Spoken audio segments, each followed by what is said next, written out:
Oke, Assalamualaikum warahmatullahi wabarakatuh. Di video kali ini saya akan menjelaskan bukan menjelaskan sebenarnya lebih ke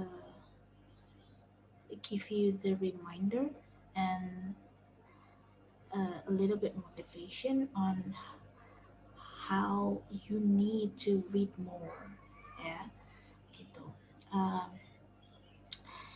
Karena sebagian dari kita semua termasuk saya ya memang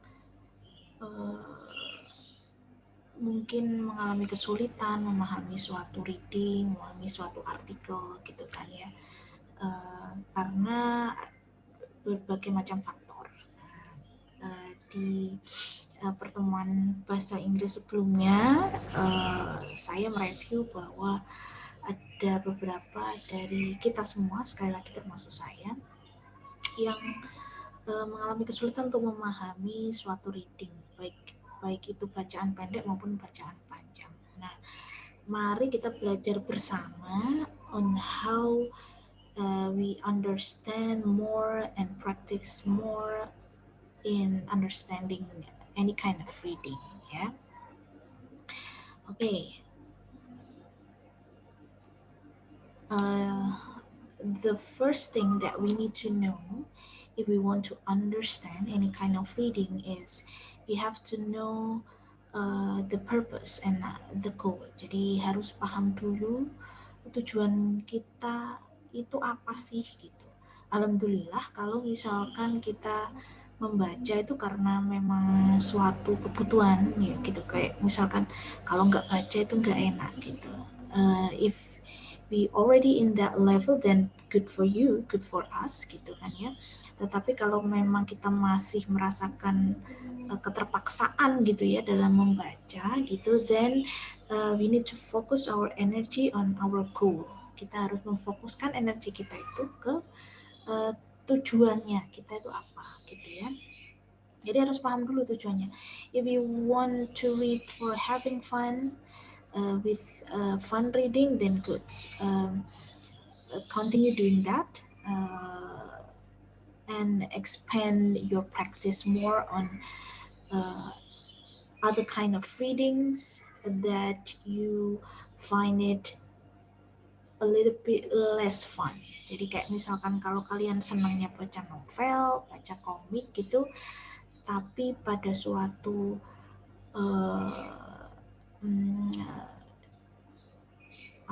pada suatu waktu kalian harus membaca bacaan yang memang kalian nggak suka dan kalian terpaksa harus baca itu, ya sudah, fokuskan itu pada goalnya kalian dulu gitu, goalnya kalian. Tapi tetap ya diimbangi dengan yang fun ya, jadi jangan kalau saya sih, kalau kalian monggo, kalau misalkan seneng yang berdasarkan keterpaksaan gitu ya monggo, tetapi kalau saya lebih ke mengimbangi. Jadi ada bacaan yang saya memang senang baca gitu kan, ada bacaan yang saya terpaksa harus forcing myself to read. Either it's only one paragraph or 2 or 3 paragraph, as long as I need to read them gitu ya. Oke, yang pertama ini contohnya saja ya, salah satu goal, one of the goal that makes me focusing my energy on reading certain things that I'm probably not interested with is find and understand current trend or data. Jadi kalau misalkan ini contohnya, kalau misalkan kalian mau riset tertentu gitu ya, riset itu nggak harus saat kuliah ya, biasanya kalau kerja pun akan diminta oleh manajer atau bahkan kalian sendiri sebagai manajer. Kalau misalkan kita mau expanding our market, kita mau mengembangkan market, kita mau presentasi dan sebagainya, biasanya kita harus riset dahulu gitu ya. Jadi itu ranahnya, either it's for your school or it's for your work gitu ya.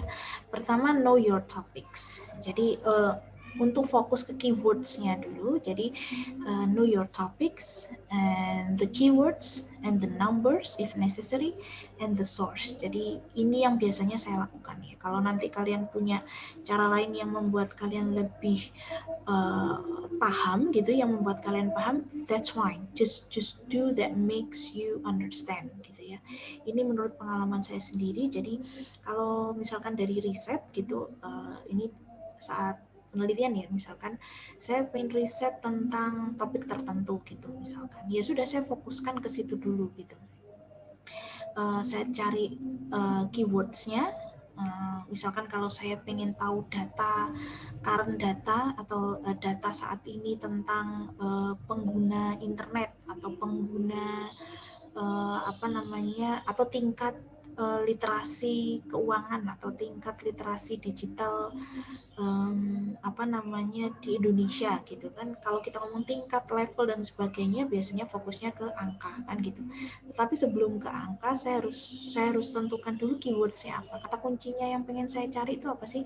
Kayak contohnya yang tadi, literasi keuangan, literasi digital. So then I focus on a certain keywords and then I find the further purposes. Jadi keywordsnya, topiknya dulu ya, misalkan saya pengen riset tentang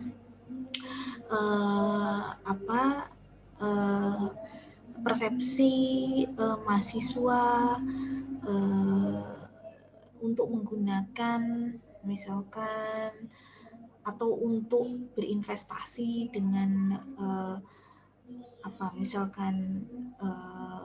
blockchain gitu, misalkan untuk berinvestasi dengan blockchain, tapi salah satu variabelnya adalah misalkan digital atau literasi digital gitu, misalkan itu topik saya, berarti keywordsnya saya cari blockchain, saya cari literasi digital.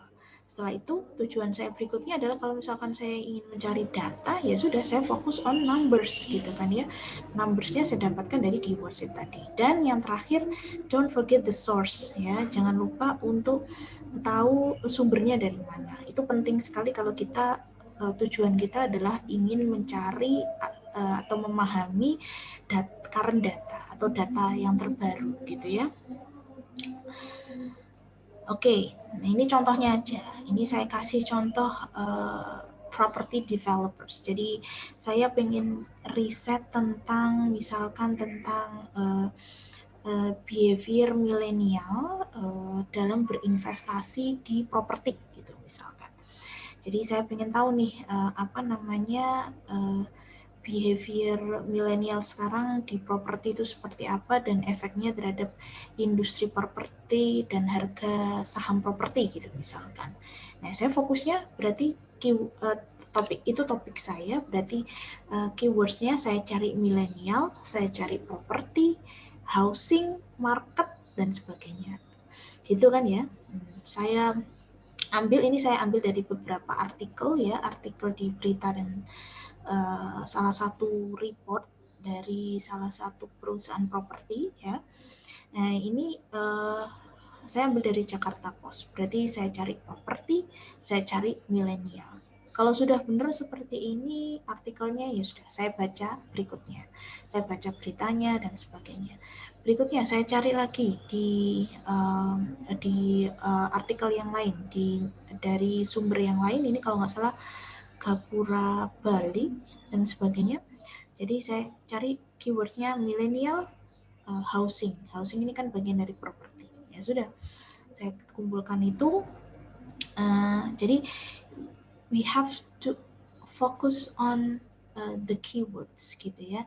This is one way to understand the reading ya. Terus berikutnya kalau sudah oke, judulnya, headline-nya sudah benar, nah sekarang saya baca keterangannya. Kalau sekali lagi tujuan saya tadi apa? Tujuan saya adalah ingin tahu pasarnya milenial sekarang itu seperti apa. Nah ini misalkan saya ingin membuat latar belakang gitu ya. Nah ini kata-kata seperti ini yang akan saya fokuskan gitu ya. Kemarin ada yang nanya bagaimana cara skimming dan sebagainya. Ini cara salah satunya adalah seperti itu. We have to understand our purpose first, and then we have to know our topics and our keywords, and then we then focus on the numbers. Nah, kayak seperti ini. Jadi saya fokuskan ke, kalau kita ngomong data, tren dan sebagainya biasanya terkait sama numbers ya. Jadi ini kayak misalkan ini dari Badan Pusat Statistik gitu. 50% total population di Indonesia itu adalah milenial. Nah, jadi dengan significant purchasing power, jadi punya purchasing power atau kemampuan beli yang sangat signifikan sekali, khususnya di property market. Jadi dari satu paragraf ini saya sudah paham apa yang mau saya ambil gitu ya. Yang tujuan saya tadi kan ingin memahami tren tentang pasar milenial untuk sektor properti gitu ya. Dari satu paragraf ini saja saya sudah dapat trennya atau datanya gitu ya. Jadi datanya tentang milenial bahwa 50% itu memang oke, milenial. Terus habis gitu punya purchasing power dan punya menjadi target di pasar properti atau di sektor properti. Sudah saya dapat datanya gitu. Kalau yang di bawah-bawah ini lebih ke pembelian saat ini, berapa unit yang terjual dan sebagainya. Yaitu kalau misalkan perlu saya masukkan ke latar belakang, ya akan saya masukkan gitu kan ya. Jadi cara untuk memahami bacaan itu adalah kita harus tahu dulu goalnya kita itu apa, tujuan kita itu apa. Kalau mau riset ya itu tadi, kalau mau riset ya berarti kita harus paham dulu topiknya, kita harus tahu dulu keywordsnya. Habis itu berikutnya kita mau cari apa, kita mau cari data, tren, ya berarti kita kaitannya dengan angka gitu ya. Ini contohnya saja. Nah ini kalau yang saya carinya di di jurnal gitu ya. Ini jurnalnya European Journal of Business and Management Research gitu. Nah, saya cari nih dari abstraknya kan beberapa kali kita latihan pakai abstrak ya. Nah, saya cari ini poinnya di abstrak ini, saya cari dulu. Judulnya sudah cek ya sesuai dengan topik saya gitu. Terus berikutnya ini proses riset ini dia ngapain gitu. Nah, di sini saya bisa kasih highlight gitu kan. Caranya dia adalah dengan menganalisa 20 paper ya, 20 paper. Jadi dia menganalisa secara kritikal. Ini critical literature review namanya. Tujuannya dia adalah apa? Adalah untuk mencari alasan tentang bagaimana milenial itu membeli suatu properti. Ini difokuskan ke rumah ya. Terus habis gitu reasonnya ini berupa indikator. Nah, jadi bentuknya berupa indikator. Such location dan lain-lain ini nggak saya baca dulu. Yang penting saya sudah nemu bahwa di sini di artikel ini itu dia menerangkan tentang proses metodenya dia, yaitu menganalisa paper ya. Jadi dia menggunakan critical view atau critical literature review. Tujuan dia adalah untuk menemukan alasan milenial itu membeli suatu produk properti yang ini difokuskan ke rumah ya. Yang hasilnya dia nanti adalah mengkategorikan indikator. Nah, sudah. Jadi tanpa saya harus membaca apa itu indikatornya, yang penting dari artikel ini saya paham bahwa tujuannya apa, metodenya apa, tujuannya ya apa, dan hasilnya seperti apa. Nah, ini biasanya saya saya tambahkan ketika saya apa yang harus saya cari di artikel yang lain untuk memenuhi data yang ingin saya temukan gitu. Nah, biasanya saya saya tambahkan di limitation-nya. Oh, di sini limitation-nya hanya areanya di Jakarta gitu. Padahal misalkan riset saya ingin meneliti di Indonesia gitu misalkan. Oh ya berarti atau nggak usah Indonesia deh, atau kota besar di Indonesia gitu misalkan. Oh berarti saya harus cari artikel yang lain yang di luar Jakarta gitu. Jadi seperti itu caranya. By the way, ini tadi saya nggak baca semuanya ya, saya hanya skimming aja, terus saya kasih highlight gitu. Oke, nah berikutnya kalau tujuan kita atau our purpose is for knowing our score in English test, whether it is from the IELTS or the TOEFL, first we have to know our current score dulu. Jadi ketika kita mau belajar apa khususnya untuk ini ya, khususnya untuk tes gitu, harus tes dulu saat ini tuh skor kita berapa gitu.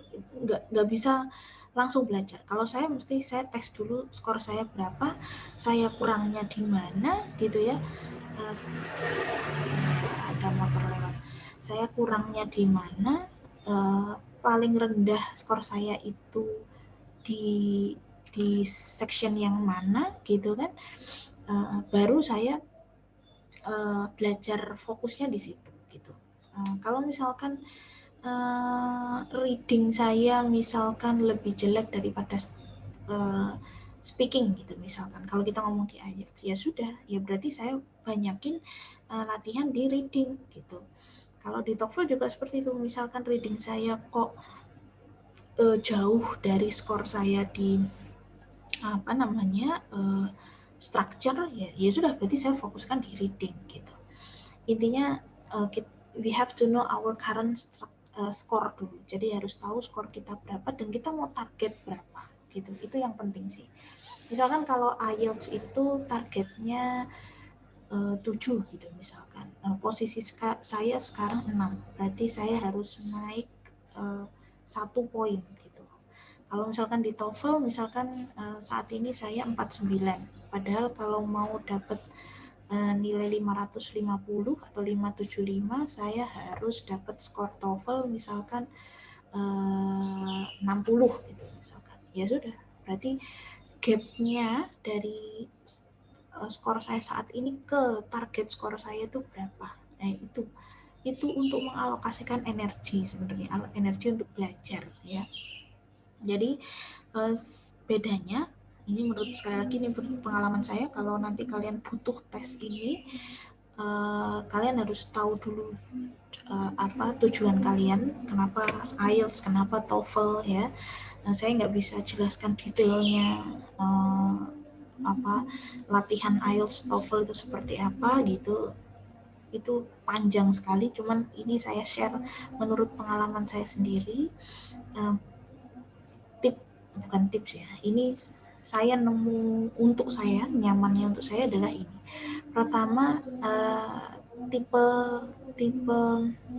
pertanyaannya seperti apa dulu, baik itu IELTS maupun TOEFL ya.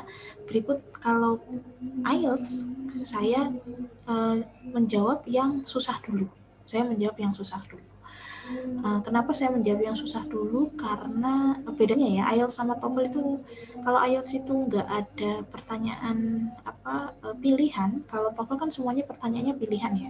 Kalau IELTS itu pertanyaannya pilihan, tetapi kita harus baca betul gitu loh. Gimana ya? Lebih detail sih, lebih detail ya kalau saya bilang readingnya IELTS itu. Dan kita nulis jawabannya, bukan A, B, C, D gitu enggak, tetapi kita tulis jawaban dari pertanyaan itu gitu. Jadi kalau saya di IELTS karena butuh konsentrasi yang tinggi ya, readingnya di IELTS biasanya saya jawab pertanyaan yang paling susah dulu.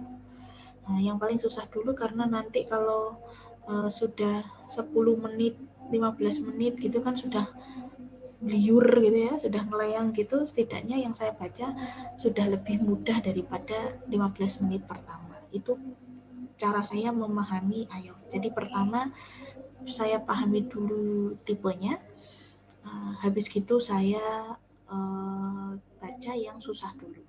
Nah, biasanya yang susah di IELTS itu adalah ada reading task 1, 2, 3 kalau nggak salah.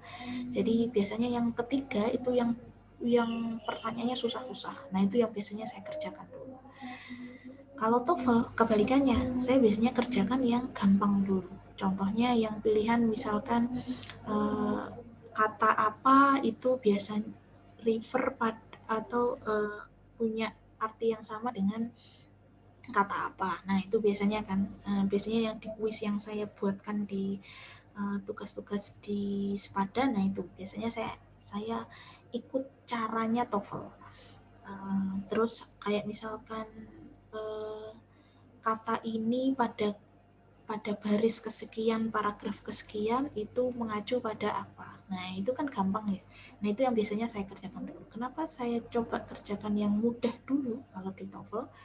Biasanya karena waktu ya. Kalau di TOEFL itu kan tinggal centang-centang gitu ya. Kalau di online itu tinggal pilih sih ya, tinggal klik-klik-klik. Kalau offline ya butuh waktu untuk menghitamkan lembar jawaban. Nah, makanya saya kerjakan yang gampang-gampang dulu karena fokusnya waktunya itu kadang habis di ngisi lembar jawabannya gitu ya. Kalau saya sih seperti itu.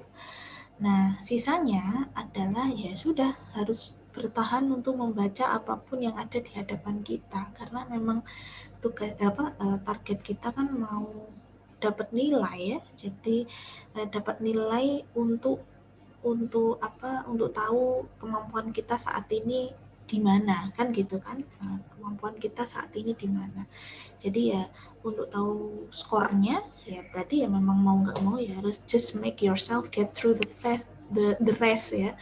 Ya sudah ditahan-tahanin untuk baca meskipun kadang saya juga sering mengalami bahwa bacaan di IELTS maupun di TOEFL itu kadang nggak menarik gitu ya, kaitannya sama apa misalkan tata surya gitu kan, terus biologi atom apalah gitu ya, mau nggak mau ya harus dibaca gitu ya kan, untuk tes ya bukan untuk fun. Nah, beda kalau tugasnya untuk fun yang tadi saya bilang itu ya mau apa aja terserah kalian kan gitu. Nah, kalau untuk business communication harus tahu audiens kita dulu dan communication goal-nya itu apa.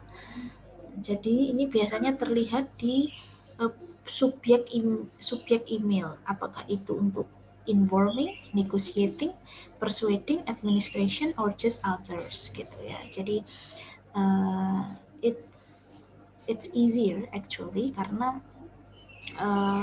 kita sudah tahu headline-nya atau judulnya itu biasanya di subjek ya. Jadi lumayan lebih gampang daripada kalau tujuan kita adalah yang tadi artikel ataupun untuk yang tes gitu. Tapi ini detailnya nanti saya akan coba setelah ujian tengah semester mungkin ya. Jadi kita akan latihan nih business communication using English gitu. Whether it's creating a writing or understanding reading from our audience ya. Okay, that's it. I can only have one certain message to you. Read more, know more, understand more, and sell yourself more. Gitu ya, jangan sampai kalian merasa bahwa ya nggak apa-apa juga sih. It's up to you. Belajar bahasa Inggris hanya pas kepepet.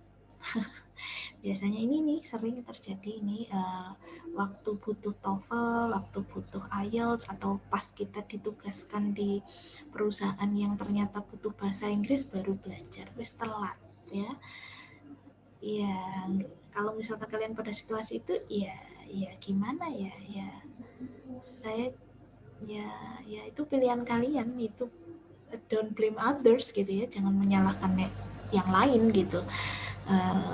SD sampai SMA kalian sudah belajar bahasa Inggris, di kuliah pun juga sudah belajar bahasa Inggris. Jadi apa yang kurang itu apa? Yang satu-satunya yang membuat kalian tidak mau ya, saya bukan ngomong tidak mampu, tapi tidak mau adalah ya mungkin kalian belum ngerti pentingnya bahasa Inggris ini gitu. Tetapi Ya, sekali lagi terserah kalian. But for me, knowing, reading more, know more, understand more, itu biasanya akan jadi harga jual kita nanti. Baik itu sebagai lulusan atau graduate, atau bahkan masih sebagai student, atau ketika kita sudah bekerja gitu. Banyak pengalaman saya juga saat bekerja pun saya lebih lebih lebih apa ya, lebih dipercaya untuk apa, mm, untuk berkomunikasi ketika saya paham bahasa Inggris gitu. Ya, seperti itu. Oke, semoga bermanfaat. Saya akhiri dulu. Assalamualaikum warahmatullahi wabarakatuh.